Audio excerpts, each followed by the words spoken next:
Ce matin, j'ouvre mon tableau de bord sur Amazon KDP et zéro.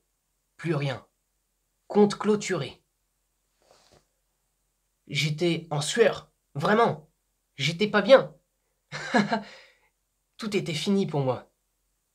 Et c'est vrai qu'avec toutes les bêtises que j'ai fait, entre attaquer mes concurrents dans mes bouquins et faire des livres sur l'humour noir, oui, bon bah le mec, le mec qui a géré mon compte, il a vu livre humour noir, ok, d'accord, c'est intéressant. Il a ouvert, il a vu les blagues, il a refermé, il a pris sa souris, bloqué. Voilà, voilà ce qui s'est passé. En même temps, à force de faire des bêtises, c'est une chose qui devait arriver. Voilà, fallait que je m'y prépare. Voilà, ce sont des choses qui arrivent. Quand on fait le malin, on tombe dans le ravin, comme dirait Mamie Suzette. Donc voilà mon business model au fond des toilettes. Puis j'ai commencé à m'imaginer, je sais pas, m'engager à l'armée ou peut-être devenir policier ou aller travailler au McDo. Voilà, bah oui, sans compte Amazon, je peux plus vendre de livres. Donc, bah voilà, c'est la fin du business.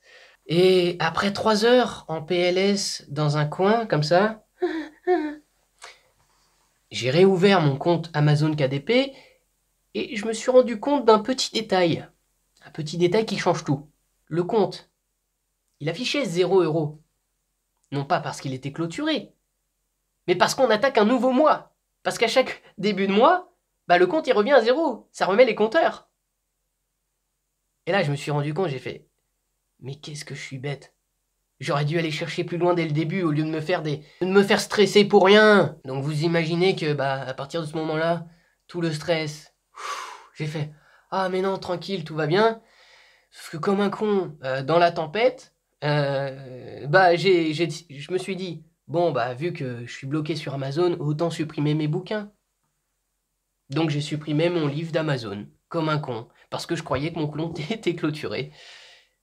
Ah, il y avait 7 commentaires sur le bouquin. Il vendait plutôt bien. C'est-à-dire que je suis obligé de le remettre en ligne. Ouais, et c'est une galère pas possible. Bref. En tout cas, sur mon site, le livre est dispo, il n'y a aucun souci. Bon, voilà, vous imaginez que cette petite anecdote, elle m'a fait penser à un petit rituel qu'il faut faire chaque année. Vous voyez, quand on a du stress dans le business, quand on a des blocages, on ne sait pas quoi faire, même quand tout va bien, hein, je dis même quand tout va bien, il faut penser à une chose, il faut mettre en place, il faut imaginer le pire scénario qui puisse vous arriver dans le business. Alors c'est parti, imaginez par exemple, alors pour moi ça va être que tous mes réseaux sociaux soient supprimés. Il n'y a plus de Instagram, il n'y a plus de Twitter, il n'y a plus de Facebook, il n'y a plus de YouTube. 7000 abonnés, j'ai créé ma chaîne en 2015 il me semble. Supprimé, tout supprimé. Le compte Amazon va clôturer évidemment, et le compte Stripe pour encaisser des paiements supprimé aussi. Donc je ne peux plus vendre sur mon site, il n'y a plus rien. D'accord? Et qu'est-ce qui reste au final? Tout a été supprimé, qu'est-ce qui reste? Il reste la liste email. Ah! Pourquoi elle n'a pas disparu? Parce qu'elle est autour de mon cou. Eh ouais! J'ai enregistré ma liste email, je l'ai mise dans un fichier texte, et elle est là, dans la clé USB. Et elle peut pas être supprimée. Il n'y a que moi qui peux la supprimer. C'est quelque chose que je contrôle. Et oui. Et en quoi cette liste email sur ma clé USB a-t-elle de la valeur? Eh bien, il y a quelque chose de très simple dans l'emailing, dans le business. C'est tout simplement que pour toute entreprise qui récolte les emails, un email, d'accord, égale 1 € par mois. Un email égale 1 € par mois.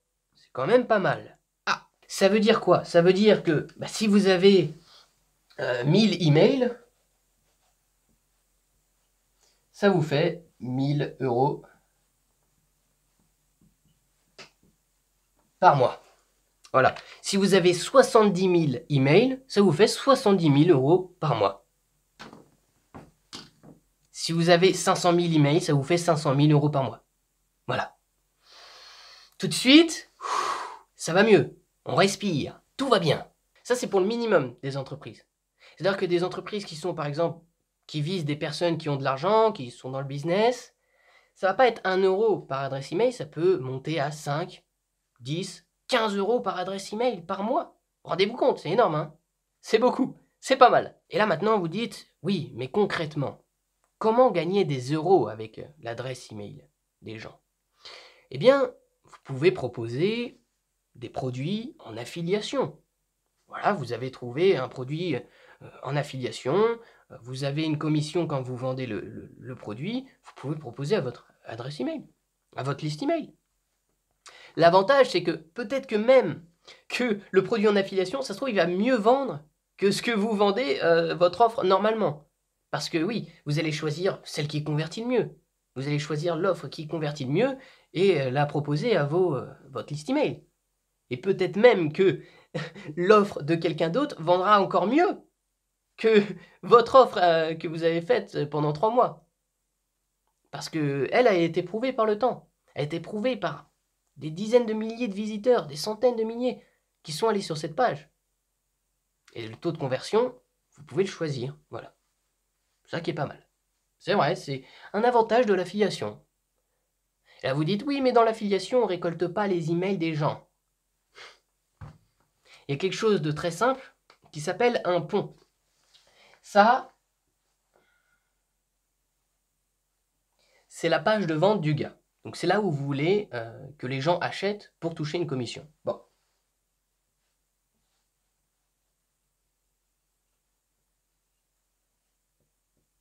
Ça, c'est votre landing page. Vous allez récolter les emails et le prénom du mec ou le numéro de téléphone. Et ensuite, vous allez rediriger vers l'offre en affiliation que vous proposez. Comme ça, vous récoltez les emails des gens. C'est quand même pas formidable, ça? Eh oui, bien sûr. Eh, il faut y penser, c'est vrai. Donc voilà, l'affiliation, très puissant. Vous pouvez aussi proposer un SaaS. Hop là.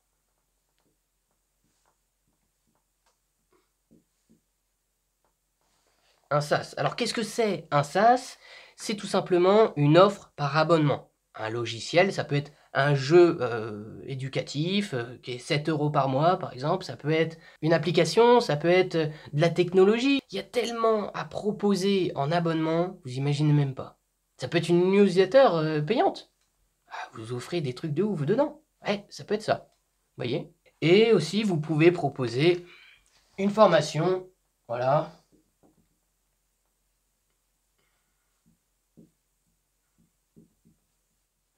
Vous pouvez proposer une formation, si vous êtes, je ne sais pas, dans la santé, une formation pour réduire les risques de cancer, si vous êtes dans le sport, une formation pour avoir des abdos. Bon, si vous êtes dans le business, une formation pour gagner plus d'argent. Si vous êtes dans l'immobilier, une formation pour trouver le meilleur bien immobilier, machin. Bon, il y a tellement de choses à faire en formation. Voilà. Et aussi, bah, vous pouvez proposer, hop là,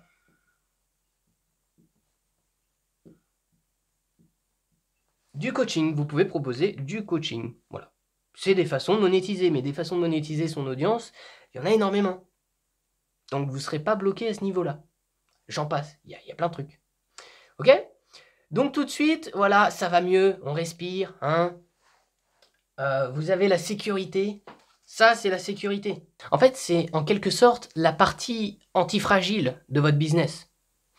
Si demain, votre compte YouTube est fermé et vous avez récupéré l'adresse email des gens, bah, vous ouvrez une nouvelle chaîne YouTube, vous leur dites « Regardez ma nouvelle chaîne YouTube », et voilà, le problème est réglé. Vous allez peut-être récupérer quoi? 70% des gens? C'est déjà très bien. C'est la fondation de chaque business, c'est la partie antifragile. C'est ce qu'il faut bien comprendre. Et le truc, c'est que avec les adresses email, vous pouvez que gagner des adresses email. Vous ne pouvez pas perdre des adresses email. Alors, la seule façon d'en perdre, oui, en réalité, c'est si le mec est mort. Bon, si la personne que vous avez récupéré l'email se fait écraser sur l'autoroute, oui, bon, bah là, bon, vous n'avez plus l'email du mec. Ou alors, si vous proposez du mauvais contenu, bah là, la personne va se désabonner. Ok? Donc, il faut proposer du bon contenu, apporter beaucoup de valeur. Et si, admettons, les personnes veulent quand même se désabonner, il y a une petite astuce, ok? c'est sur le bouton de désabonnement, non, tout en bas de l'email, vous mettez attention, si tu cliques ici, tu pourras plus jamais te réabonner. Voilà, un truc du genre. Comme ça, les gens réfléchissent à 2 fois avant de se désabonner. Ça peut réduire par 2 le taux de désabonnement. Voilà. Mais en général, si vous apportez de la valeur, pratiquement personne va se désabonner. Ok, c'est ridicule. Et là, vous dites, ouais, d'accord, mais personne ouvre les emails. C'est vieux. Vous voulez que je vous dise? Environ 30% des personnes ouvrent leur email. Si vous envoyez à 10 000 personnes, 3 000 personnes vont ouvrir leur email. C'est énorme. C'est plutôt pas mal. D'accord? Les SMS, moi j'ai essayé de faire des campagnes d'SMS, que ce soit pour les paniers abandonnés, pour que ce soit le SMS marketing. J'ai envoyé à peu près, en une fois, j'ai envoyé 600 SMS à peu près. Vous voulez savoir le taux d'ouverture? C'est encore pire. 95% d'ouverture sur les SMS. On est plutôt pas mal. Mais l'inconvénient des SMS, eh bien, c'est que ça coûte cher à envoyer. Ou en tout cas, pour moi, ça a coûté cher. Ça a coûté 30 € pour envoyer 600 SMS. Ouais, c'est quand même cher.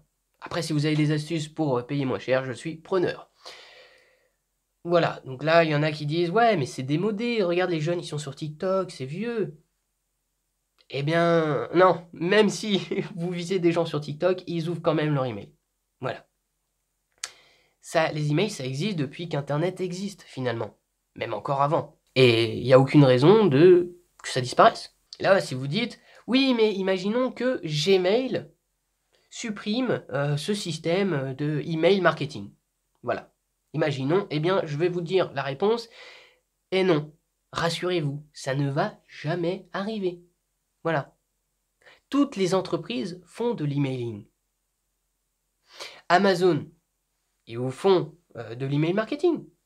Quand vous avez oublié votre panier, quand il y a un nouveau livre ultra stylé qui vient de sortir, quand ils vous proposent d'autres produits, ils vous proposent des promotions, Amazon, je vous dis, ils bombardent les emails. Hein. Je sais pas combien ça représente de leur pourcentage de chiffre d'affaires, mais c'est énorme. C'est pas à négliger. YouTube, quand il y a une nouvelle vidéo de votre youtubeur préféré qui sort, il vous envoie des emails.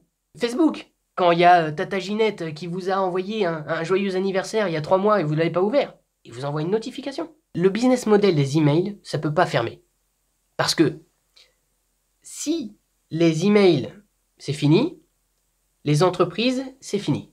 Il faut savoir une chose, c'est que fermer les emails, c'est comme fermer toutes les entreprises du monde. C'est impossible. Donc finalement, on peut résumer cette vidéo à une citation. Sans liste email, il n'y a pas d'entreprise. D'accord? Je répète, sans liste email, il n'y a pas d'entreprise. Si vous faites un business et que vous ne récoltez pas les emails, c'est une catastrophe. Si vous n'avez pas d'entreprise, vous travaillez dans le vent, comme ça. Vous voyez? Moi, mon but personnel, je vous le dis, c'est de construire un empire avec un château fort, avec une armée personnelle, avec tout ça. Ouais, oui, c'est mon délire perso, oui, bon. Eh bien, un empire, ça fonctionne comme une entreprise. Donc sans liste email, il n'y a pas d'empire. Voilà. Ça devrait être votre objectif aussi, de construire un empire, il faut le dire. Donc maintenant, je veux que vous me fassiez une promesse. À partir d'aujourd'hui, votre priorité est d'obtenir l'adresse email des gens. Mettez en commentaire, je m'engage à partir d'aujourd'hui à faire grossir ma liste email en priorité. Voilà. Toute entreprise doit se concentrer sur les emails. C'est très important. Okay, c'est la seule chose antifragile qui ne peut pas disparaître. D'accord? Très important. Et là, maintenant, si vous n'avez pas de business, je vous l'ai dit, faites de l'affiliation, tout simplement. C'est aussi simple que ça. J'ai des clients qui disent, oui, je sais pas trop quoi faire. Est-ce que je fais de l'affiliation? Est-ce que je vends des livres sur Amazon? Récolte l'adresse email des gens. Récolte l'adresse email des gens. Fais du contenu sur les réseaux, fais du truc SEO. Tu vois qu'il y a un trou dans le marché, tu fais une vidéo sur YouTube. Tu récoltes l'adresse email des gens. Très important. Si tu as un podcast, tu récoltes l'adresse email des gens. Si tu fais des vidéos sur des cabanes, tu récoltes l'adresse email des gens. Comment construire la cabane, machin, avec un plan d'action pour... Voilà, un guide. Il y a tellement de façons de récupérer l'adresse email des gens, c'est ultra important. C'est votre priorité. Ok? Maintenant, Ceci étant dit, je dois récupérer votre adresse mail. Bah, c'est le but de cette vidéo aussi. Du coup, bah, pour vous attirer dans la description et cliquer sur la newsletter, ensuite vous inscrire sur cette page-là, eh bien, je vais vous donner des pépites d'or. Voilà. Tout simplement, quand vous allez rejoindre la newsletter, je vais vous envoyer une série de 5 vidéos dans lesquelles je vais vous balancer un maximum de valeur, que ce soit dans le marketing, que ce soit dans la vente, que ce soit sur Amazon KDP. Il y a des techniques sur Amazon KDP qui sont ultra puissantes, que je révèle uniquement dans ma newsletter. Voilà. Tout ça pour dire que si vous n'êtes pas abonné à la newsletter, vous êtes à la ramasse, hein, moi je vous le dis. Bon, c'est dans la description, vous allez atterrir sur cette page-là, vous vous abonnez et on est bon. Après, vous pouvez vous désinscrire si vous n'êtes pas content. Mais je trouve que ça serait un petit peu bête de se désinscrire parce que si j'apporte des formations dans ma newsletter à 1500 €, je les donne gratos. Vous savez que j'ai investi 15 000 € en formation. Donc, si je propose si je décide de refaire moi-même la formation d'un concurrent et que je la donne gratos, vous serez les premiers informés sur ma newsletter. Ok? Bon, on fait comme ça? J'ai réussi mon pari, vous êtes inscrits? Non? Oui? Bon, tant pis. Allez, salut les gars. Wow! Salut à tous. Boum!